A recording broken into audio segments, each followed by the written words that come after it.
Hey guys, how's it going? Michael Troy here. Today we're going to do something a little fun and different. We're going to be doing a New Mutants double feature. New Mutants number 100 versus New Mutants Special Edition. New Mutants 100 is the last issue of New Mutants. It's very interesting because Rob Liefeld came onto the New Mutants to save its failing sales and pull it out of the slump, only to end the series with issue 100. New Mutants Special Edition, I think the first work of Art Adams in the X universe, mind-boggling, totally sacred in a lot of people's books. Mine for sure. Can't wait to show you these two gems from X-Men history, two amazing issues. Subscribe to my channel if you haven't already. Hit that like button and let's get into it. Alright, so I've been on this New Mutants kick. I guess it's just what's been popping up in my collection, so we're going down that memory lane. I do have issue 1 and like the first issue set aside, but I thought it'd be kind of fun to start with the last issue because I have done a couple annuals and stuff, and then to do the New Mutants Special Edition, which is the bomb diggity of all comics. Like, any Art Adams fan, any comic book fan from this era, like, knows this book so well, and it's, like, so good. Like, I gagged, I died. It was amazing. It was life-changing. It is beautiful. From this wraparound cover, I mean, this beautiful, like, ghost images of Storm, Loki, and the Enchantress in the background. This, like, purple color hold. The insane amount of detail and, like, the red monochromatic, like, Asgardian warriors that the New Mutants are fighting. The New Mutants never looked better. You didn't know that anyone, aside from Bill Sienkiewicz, Warlock's creator, could draw such a great Warlock until Art Adams came along, and I was completely blown away. Art Adams is definitely hands down the second best interpretation of Warlock. I love his Warlock. He was like born to draw that character. Such a great classic lineup: Sunspot, Magma, Karma, still shedding the pounds here. I always hated that this is clearly supposed to be her double chin, and they didn't make it skin tone, and they colored it yellow, more like it's like a turtleneck. I always hate color errors like that. But, you know, whatever. That's being a little nitpicky, I guess. Love the architecture. This is what I love about Art Adams, is, like, he packs in such insane amount of detail. It's like, even though you have this, like, so far off version of Danny Moonstar on her Pegasus, Brightwind, you know, he is going to give you as many facial features as he possibly can because he is freaking Art Adams and he does not sacrifice on detail. I feel like this is definitely some of his early work. I feel like Longshot was his first series, but I don't know, because of timing, pacing, whatever. Also, X-Men Annual 9 is happening around the same time. So this is all very early Art Adams work, and it is mind-bogglingly gorgeous. And it doesn't hurt that they paired him with Terry Austin, inker extraordinaire, could make anyone look good. But clearly, they had such a great chemistry together. The Dave Cockrum drawn Nightcrawler miniseries, so great. This is at a time when Marvel's like, hey, miniseries, yeah, let's do these. Dave might have written this as well, the swashbuckling Nightcrawler. I think he did. Nightcrawler was famously his favorite character. He, you know, co-created him for the new X-Men, and arguably one of the best Nightcrawler artists, and truly a fun series. Maybe that'll pop up in my collection. One can only hope. You know, as much as I love this art and as beautiful and breathtaking as it is, like, I'm instantly just, like, the tone of the colors and, like, the sort of slightly, like, grayishness of the black he clues me in that this is flexographic printing. And just like not the best era for printing in comic books. I do think I have this as a reprint, and it does showcase the art better. But at the time, I was like, oh my god, gorgeous Storm, like a complete argument for Mohawk Storm right here. I mean, Art Adams draws a completely beautiful Mohawk Storm, or not Mohawk Storm, or any storm for that matter. Storm has been blessed by a lot of great artists, I feel. She definitely inspires artists to sort of want to capture her unique beauty. And I just love this. Like, this is so great. Like, it's like, it might take me forever to get through this. I just lost my mind, like, again, just like rereading this. It is so beautiful, the insane amount of details. This is what Art Adams brings, and he's still working in comics and still giving like insane amount of detail. But I have to say, and I know it sounds like cliche and cheesy, this is like Art Adams at his finest, what we're looking at right here. And I love me some vintage Art Adams. Just like the image of Storm fighting on Asgard. I just love that so much. A mohawk and a sword. Thank you, please, yes. Enchantress looking beautiful and stunning. I just love the different iteration of, Loki's costume going on. And I love Chris Claremont just like taking the X-Men to Asgard, and just like, that was the beauty of the X-Men and the fun of it. I always felt reading it, they could seamlessly be in space, in a different, the future, the past, the Savage Land, I mean, Arcade World, just like Mojo World, just like so many amazing landscapes that, you just want to see your favorite characters be part of. So heartbreaking. Shan, Karma trapped like in this body after she was like possessed by the Shadow King, I guess, and he left her all morbidly obese, and Storm being like the eternal Earth Mother, like consoling her here, and just like such a beautiful moment. I just remember thinking how emotional that was. And also being stricken by just how gorgeous, like this, look at this panel, and I love the use of Zipatone. So freaking amazing. This is, when I'm falling in love with Art Adams art, and it's just panels like that, like the expression. And then we go to, the New Mutants hanging out on the beach. This is so much fun. Warlock in his human form, but he's wearing like he's wearing a bikini like Ilyana or somebody else, but whatever, it's just funny. And then, I don't know, there was just like such a wonder and sense of humor, and just like such a greatness about Warlock. And I think this is also a testament to the strength of Chris Claremont as a writer. He always,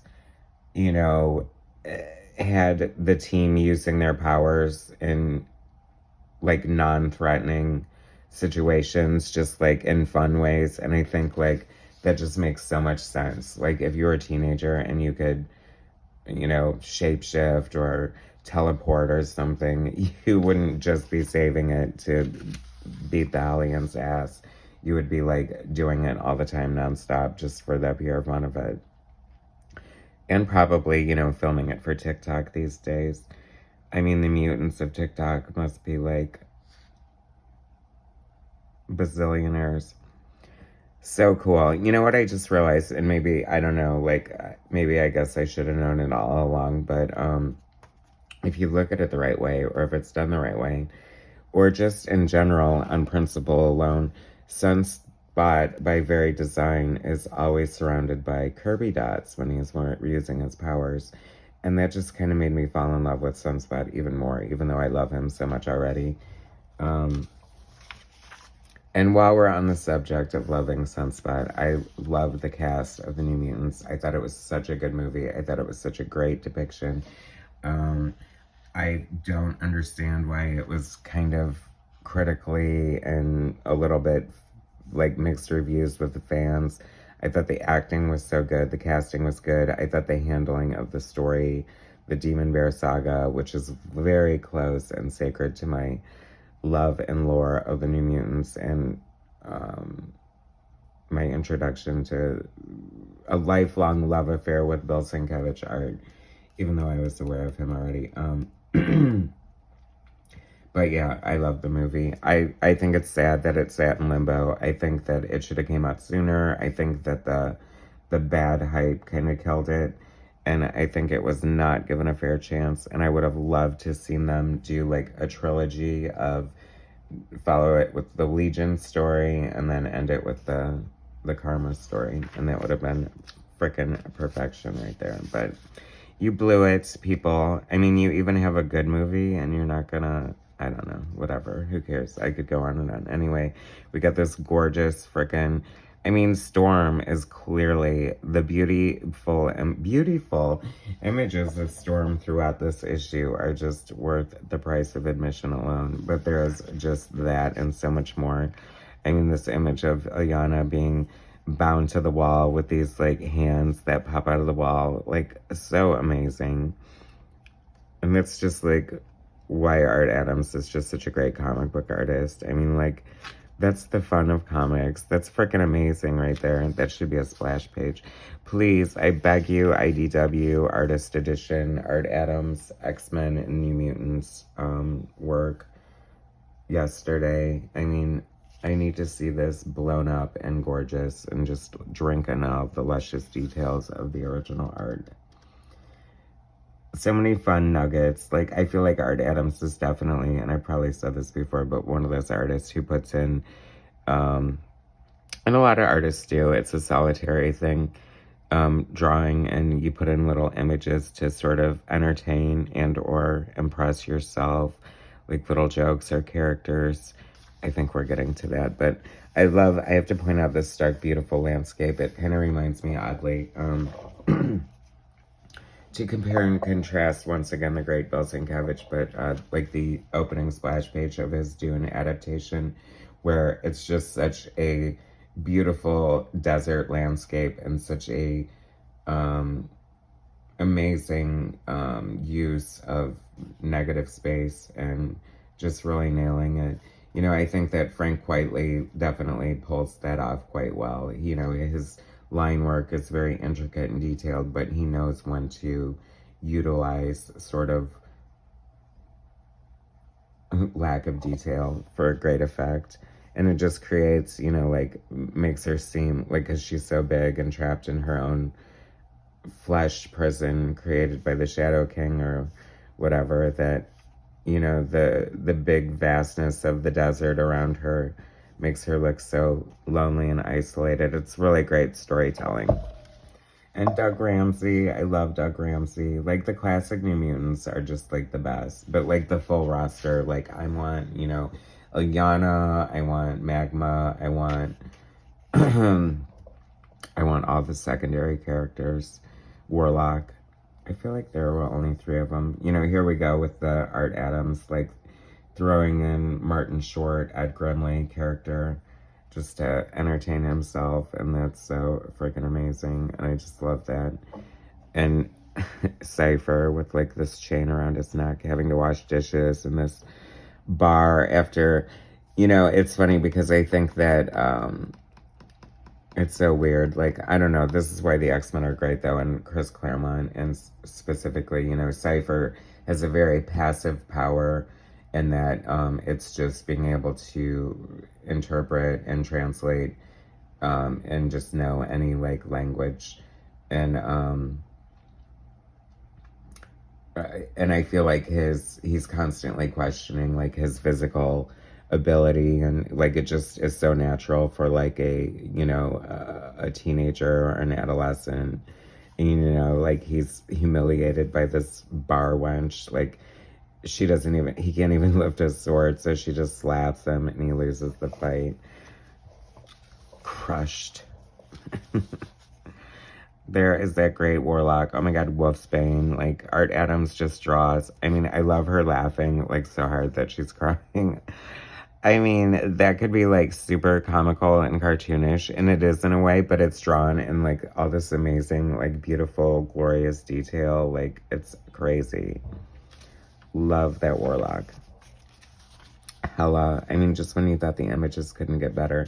And I love this, having Warlock turn into Longshot, like such a great shout out to his creation with writer Ann Nocenti and his arguably like first comic work, depending on when this came out.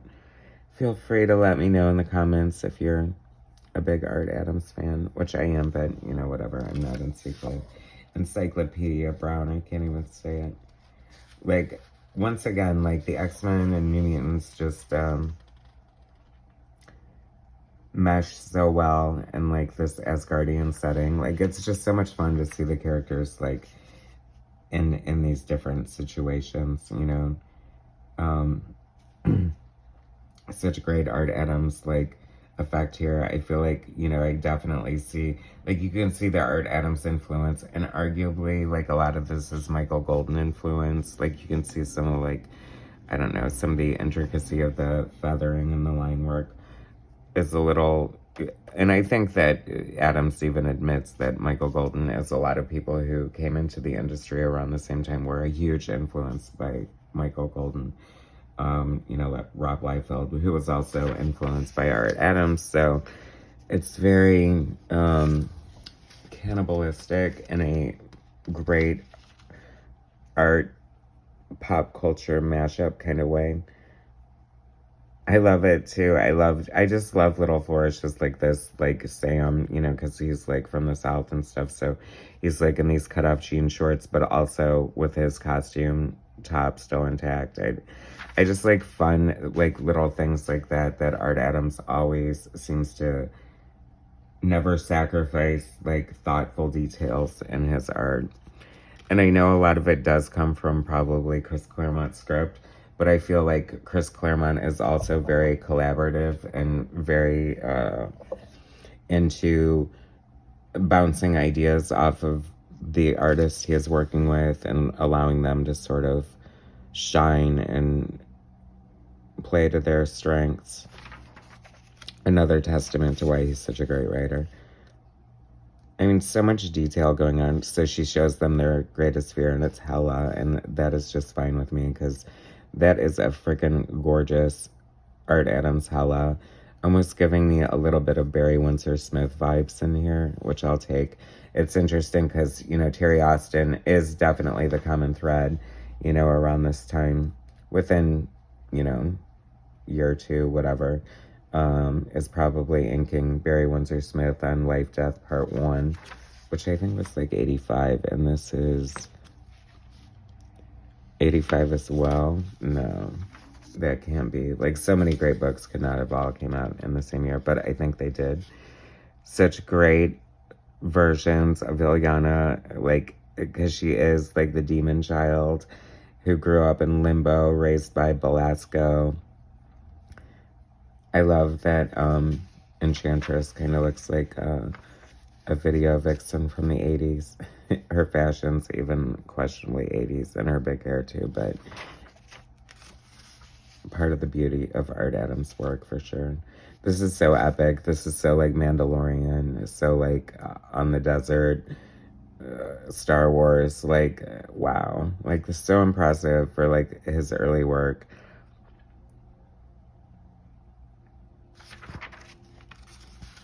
And I feel like, especially in the beginning, I hope it's better for him now, but I feel like Art Adams is definitely one of the artists who, like, definitely suffered for his art, and the fact that, like, he poured so much blood, sweat, and tears, and just, like,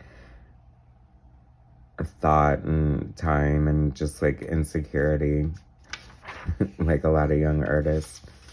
But, man, he gave us some beautiful stuff to cherish forever.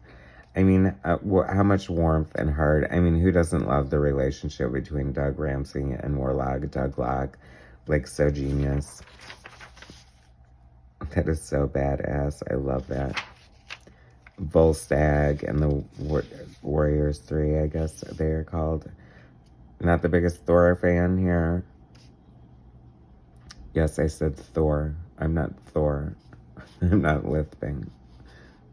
Too much, anyway. Great use of Zipatone here. I love that. I love when Sunspot has like a Zipatone action going on. Some artists have used that to great effect. Great bird's eye view. Like, I mean, so cinematic and just like beautiful and just like, oh my god, like that is so mind-blowing. Like Art Adams is always giving you like a single panel that a picture is worth 1,000 words, and an Art Adams panel is worth any cover. So beautiful. The sense of humor. I love the expression on Sam's face there, and he looks a little ridiculous. And just like the little like Native American accents of Danny's costume. Like I love her belt and the feather, the wing headdress, I guess.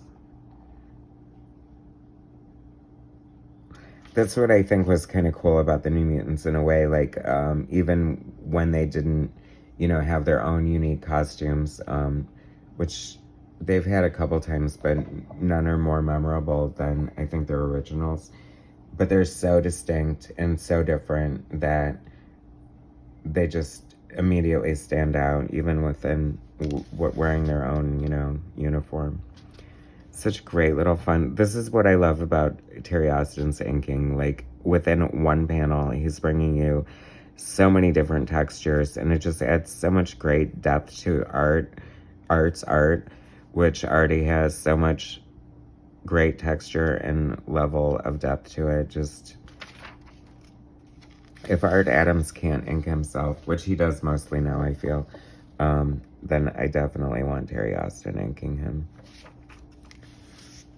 I'm not sure when last they worked together, but more great Zipatone. That is so cool. Love. Oh my god. Like, oh my god, like gag right there. That's almost like, that kind of reminds me of Brian Bolland on like Camelot 3000, or like his Judge, like the Judge Death and all them.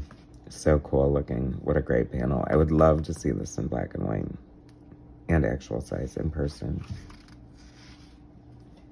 I mean, come on. And we're like 56 pages into it, and he's just giving us so many details, and just like, I mean, if this were the only thing he ever drew in his entire career, like, people would be like, hallelujah, you did it. That's amazing. That's tremendous. And then, once again, an homage to himself, having drawn the Gumby Summer Fun Special and Winter Fun Special for Kamiko, one of my favorite books.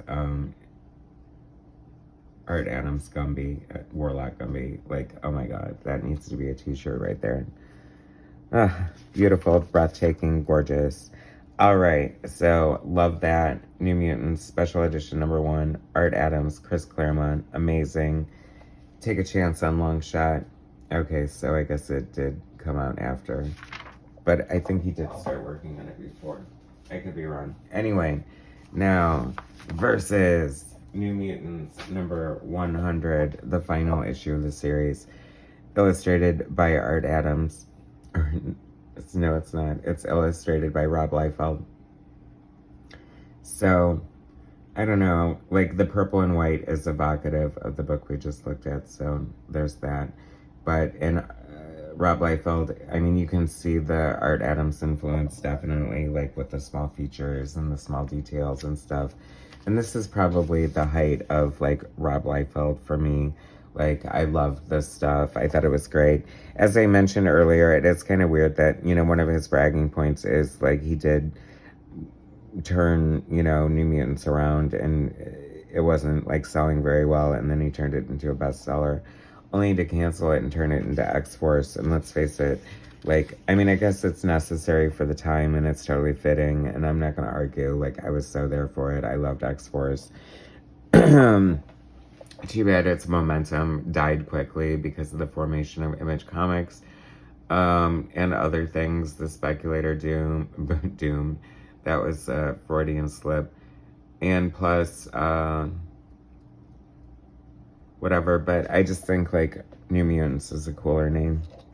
So you've got, like, the team is, he kind of dismantled the team a little bit, introducing his own characters to sort of, like, here comes Warpath, Domino, Cable, Shatterstar. It's funny, I don't know how well the coloring holds up. Like, this sort of stuff, this design back here, like, at the time, I think I thought it was really cool. Now it just seems a little busy. Brad Von Cotta colors, that seems like his signature at the time. Rob Liefeld, plot, pencils and inks. Fabian Nicieza, script, words, hair loss. Joe Rosen, letters. Brad Von Cotta, colors, Bob Harris, edits, and Tom DeFalco is the chief shooter. Is gone, people. So you got a lot of classic Rob Liefeld action here. You know, it's funny because, like, hot on the heels of the New Mutants Special Edition we just looked at, like, it's just really not fair to compare. Like, without even reading it, like, you could totally tell what was going on, and, like, you're totally engaged in the Special Edition. And now it's like there's no background. There's just, like, random characters doing random things, and, like, fight scene after choreographed fight scene for arguably no reason. Don't get me wrong, I was living for it at the time. Like, I thought it was amazing. I mean, it's definitely a precursor to the Image era, you know. Way to go out with a fizzle. It's like, I guess you're getting ready to pour it all into X-Force #1, but you want a lot of people to come with you. And I just think, like, this is so lazy. Like, no background. Like, credit to the colorist or not for, like, putting in this weird, like, colored box behind them. And then just, like, wow. Like, am I on the way to FedEx? I'm, like, just with a bottle of ink in my lap as I'm driving. Like, so, super rushed. A lot here. Like, no eyes. Like,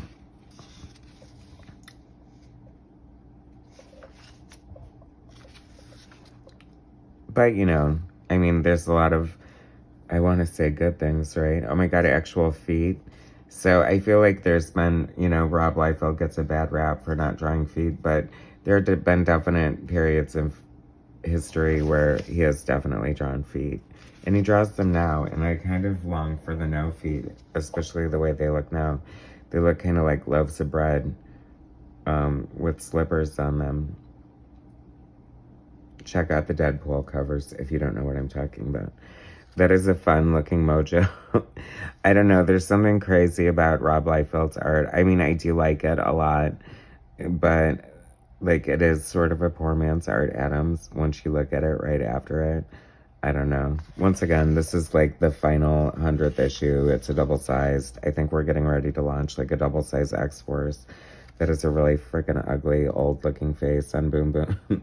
See, here's one of the things that you should know, kids, if you're going to draw people, especially women, especially teenage girls. Do not put 100 lines on their face, because every line you put adds, like, 5 years. And yes, that would make Boom Boom 165. And she's already got the cataract surgery glasses, so I guess she's good to go. And I happen to name, like, Boom Boom. I can see that at, like, the Rust home. Oh, Boom Boom is calling bingo tonight. It's gonna be lit. Bring your own Metamucil. Although, you know, it's like, I feel like sometimes I'm hard on Rob Liefeld. I mean, just because Domino's crotch looks like first base. No pun intended, but, you know, I'm not saying the anatomy's wonky. Although, if I were the colorist, like, that is, like, so mean of the colorist, like, creating that big wide plane there like that. Like, what are you thinking? Like, just leave it white and hope for the best. But then you get, like, these classic, like, Liefeld poses where I guess a leg could be coming out like that, sure. But it is fun, and I love the face, and it's sort of very Black Widow in a way. I don't know. That's the best I can do. I think it doesn't hold up in a lot of ways. You know what I mean? I mean, especially, I don't know. It's so unfair to compare it to Art Adams just now. But is that mask there? Like, the, you know, it's like when you're getting like a bird's eye view in Art Adams, the perspective just looks correct. This kind of looks like, I don't know. Unless he's like walking on the ledge of a building, it's not correct. Everyone's a critic, right? I can't help it. What's the point of looking at this shit if I'm not gonna analyze it? See, once again, I don't know. I feel like that's sort of like taking too much liberty as a colorist there. Like sometimes I don't know the collaboration. It's like on one hand I'd be like, yeah, go for it, because there's like literally no backgrounds at all. So he's like, to his credit, he's trying to create something interesting for the reader to look at. It's funny that all these years later, and if like you read something like The Snake Eyes, I wonder how I would have felt about this double page spread had I known that it was a complete swipe of Frank Miller from Ronin. I don't know, because I thought it was pretty freaking cool at the time. And now in retrospect, like, it's kind of cool that it is. I love that it's the double blade. And I also love that, I guess it's almost right. Probably not, though. I would love to give him the benefit of the doubt, but I know better. I don't know. Anyway, it's kind of weird. Like, I have mixed feelings because I love the New Mutants so much, because, it's like he kind of got rid of a lot of the core characters and introduced these, like, really very Rob Liefeld characters, and did make the book his own. So, I mean, you kind of have to give someone credit for that, and did turn it into a huge success. But, I don't know. It's like the beginning of the end for me in a lot of ways. Some of these just look scary with the anatomy, and wow. Anyway, so that is it.